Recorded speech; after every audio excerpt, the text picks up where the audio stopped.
crazy thing is that so many jobs that you see there, they are not real jobs. Do you guys understand? Do you guys know about that? The fact that they post fake jobs so as to harvest data, so as to get your data, and they can be sending you emails later.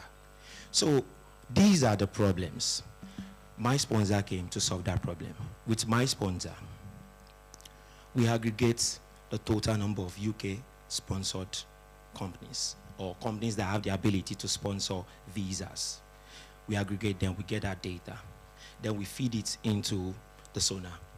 What we do again is then, any job you see on the My Sponsor platform, you are 98% sure that this job has the ability to sponsor your visa.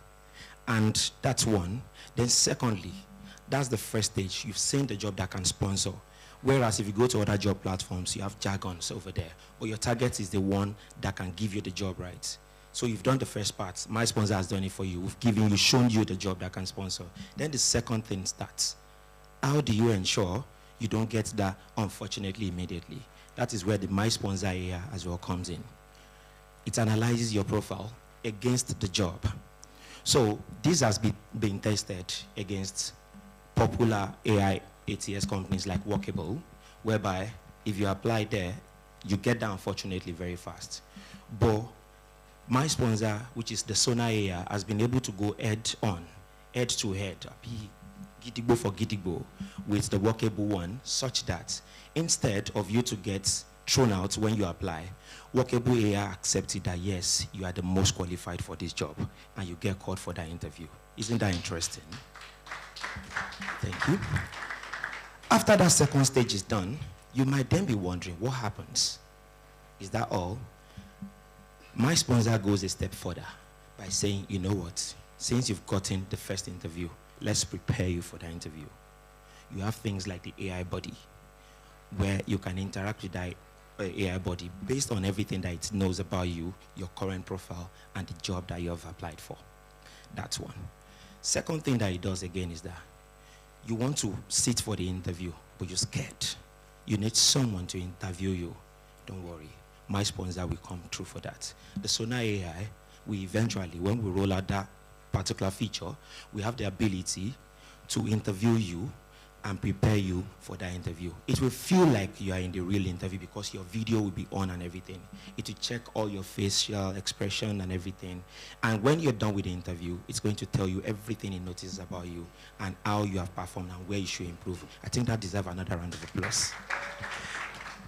So, 1 minute more. Yeah, that's fine. So I will just show you some sneak peeks of the My Sponsor AI platform. Okay. So for someone that is just coming on the platform, you see something like this. These are the stats. These are the active opportunities. This 7K plus dreams realized means like the people that are currently making use of it, the success rate, etc. You see the opportunities across the UK by location. The old way with endless searching, but with My Sponsor where you're having the AI-powered matching, projected application, we have targeted applications. You can go and check all those ones yourself. And there's one very beautiful thing that we eventually come into My Sponsor for the most technical people, the My Sponsor API, which would be open to people, but not free though. Anyways, if you want to register and everything, you just click on Get Started. You fill in the form. Sorry, this is my email. You fill in the form, and once you fill in the form, it gets you registered. Do you guys want us to just quickly fill up something very fast? No time. Okay. Someone said just log in. What if the login does not work for me? Anyways, all right, so when you log in, you see this beautiful dashboard right here. Based on this demo account that I'm using, I logged in with, it's not currently subscribed. So, but I've added some things to this particular demo for the sake of this demo, so I can explain some things. Anyways, you will see the total applications that you've sent, you see the saved jobs, you see your interview invite, you see profile score, but other things, like your profile, you can complete your profile, but there are some other things on this dashboard that you will not have access to unless you are subscribed.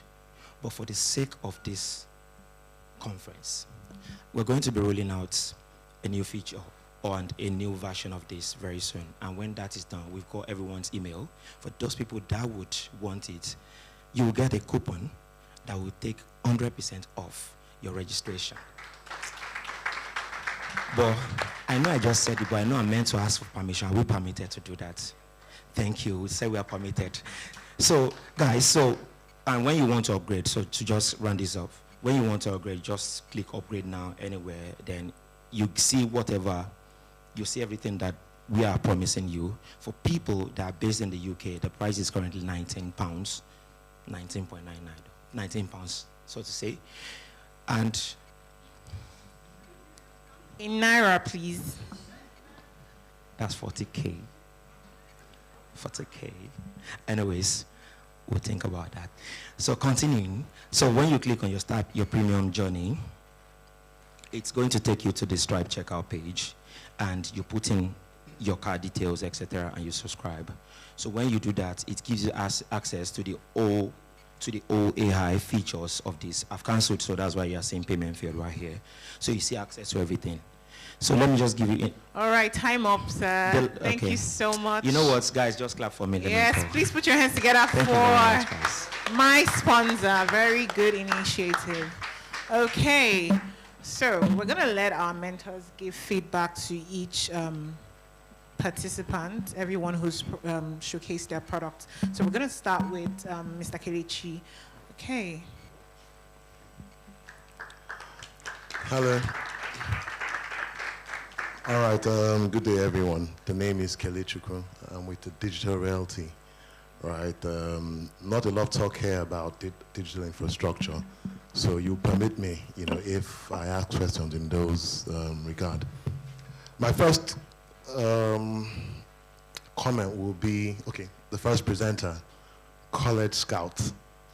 I can completely relate with the problem you were trying to solve, right?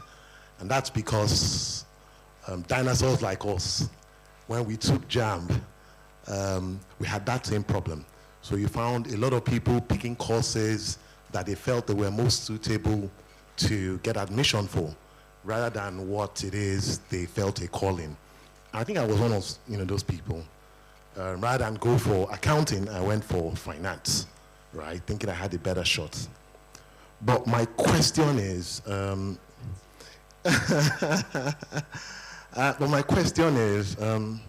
so if you look at a lot of the high institutions we have today, you will find out that a lot of them are still tailored towards traditional courses, right?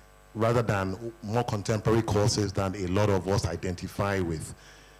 So how does your application, deal with that? Considering you said it's not a supply problem, more of a demand problem. So that will be my question for you. Thank you. Thank you very much. That's a very brilliant question. Thank you for asking that. So College Scout, we want to start with Nigerian market, helping students who are seeking admission for higher education, but we're not stopping there. Beyond access, we also want to make sure that 850 million young Africans have relevant education that makes them useful in the workforce, which is our ultimate goal.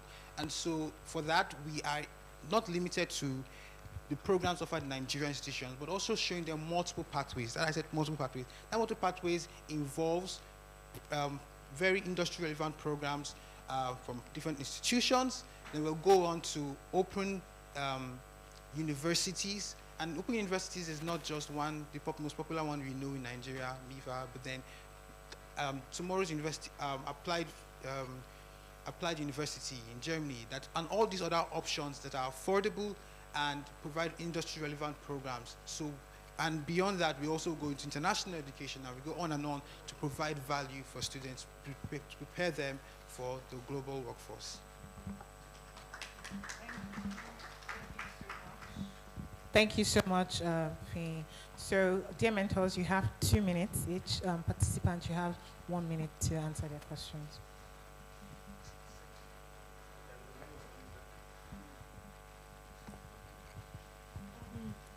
Good afternoon, everybody. My name is Laura. I'm an entrepreneur. Studied accountancy as well. So my focus is the money. The student that is going to JAM? In Nigeria, I find that parents are even struggling to afford the education. You're not asking them to pay for an app that would, how affordable would this be? So as your investor, when would the money be complete for us? Great idea, but at the end of the day, my return on that capital, how fast will it be compared to, or are you going to NGOs to fund you? That's one. Then two, I also wondered why sourcing is the most critical aspect of the difficulty we have in getting education, i.e., are you sure that affording the fees, school fees, is not a bigger problem than getting the right school, for example? Thank you. Thank you very much. So with regard to the economics, our unit economics, students would make this as affordable as we can for students and families. Currently on the platform, some features that are deployed are currently free for use. But it won't be it's fully free for a limited time. We'll charge local students a small fee of, say, 3,500 naira, which we are projecting for access to the platform, the AI matching, and all the things that you need to make a confident decision. But we go beyond charging the students. We partner with institutions, and then we collect a percentage of the tuition fee from the institution as we drive traffic and enrollment to them. So beyond local institutions, then we also looked at international institutions. So this doesn't just solve a local problem, it solves a regional problem in Africa and also expands to emerging markets. So we collect, so in Nigeria, that commission be maybe 50,000 naira for a private university, 75,000, but in an international institution, that can go as much as $25,000 program, $2,500. So once we have that critical mass of students from Nigeria's funnel, which powers much of global mobility, we become the operating system for student mobility globally. And that is a $16 billion market. Thank you very much, for the The second question. Okay, so I would ask that you pardon me and let me sit down. I don't think this is a SaaS platform problem you're solving. I mean, first is to say, brilliant piece. I didn't believe your pitch. So as you were speaking, I went to research the problem myself. And I saw that, I mean, the data sort of agrees with what you say, which is startling for me.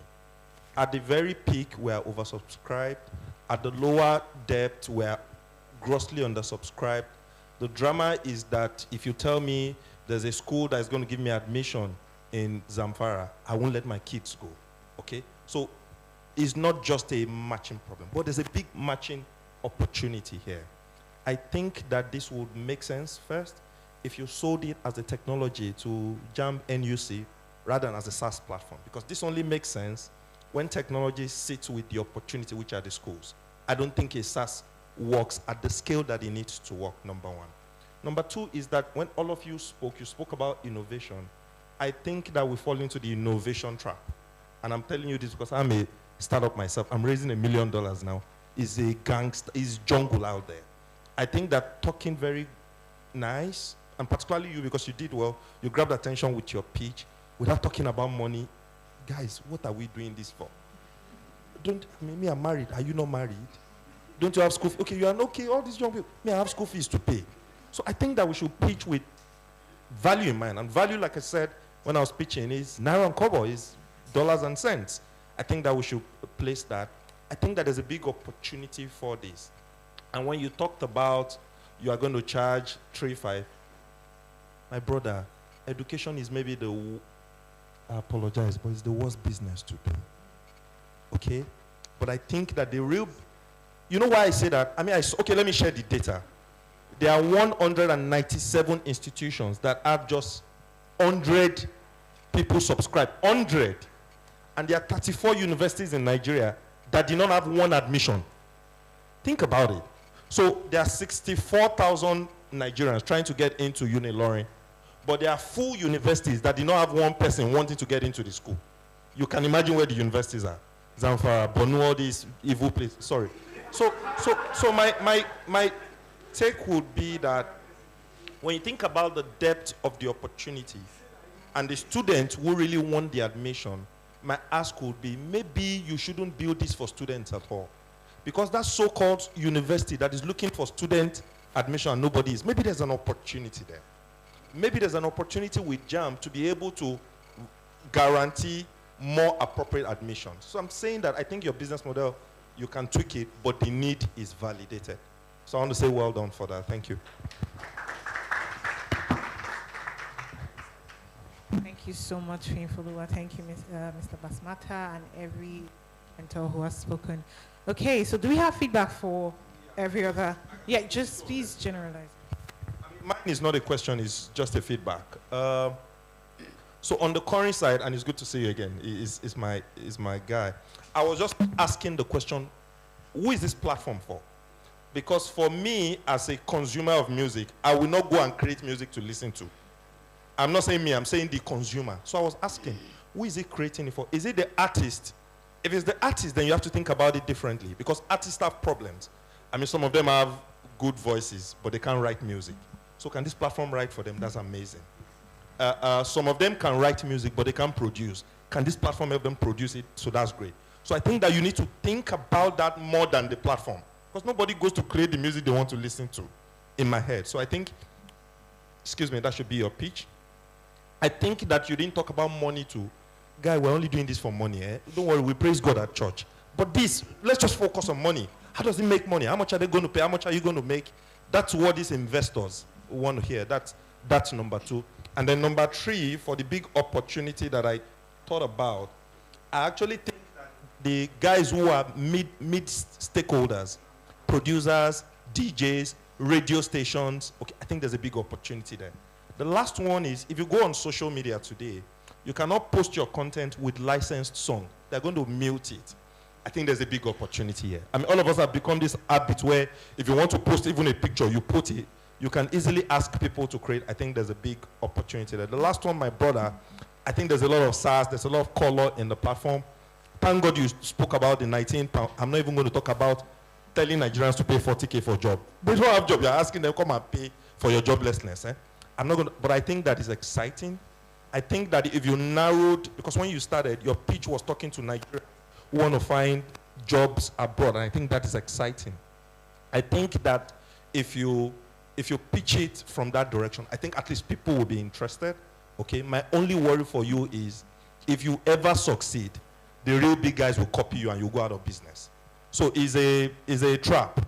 If you do this and don't do it well, you'll continue to say, but immediately you get it right, people who have the platforms already, they will adapt your technology. So your biggest responsibility is to continue to think about how you innovate and stand out, because immediately you succeed, everybody copies you, and then you go back to looking for new ideas.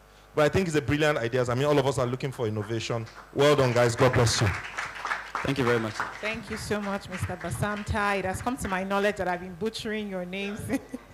Apologies for that. Okay, so we'll just take one more. Okay, so we'll just take one more feedback, and then we'll move on to the next segment. Okay, thank you. Quick feedback, right, for Cory. Not to negate what you said, right? Who will be the consumer that will value this? I always told myself I cannot sing to save my life, right? But hopefully with Cory, that can change. But the question now becomes, will I be willing to pay, right, for that wish? So that's, I get what, the last commentator made. But my own thoughts will be more around copywriting. What are the legal, safety nets that you have around this? Because imagine someone subscribes to this and then becomes a hit out of it. How do you manage, that legal, the legal fallout of it? And then for the last one, I'll be asking, how would you identify your target market and then pitch directly to them, right? Because when you asked here, who are those willing to jackpot, obviously that's, certain, of us will not be in that category. So it will be more about identifying them, pitching to them. That way you're getting value out of your marketing spend, which is very, very important. Thank you.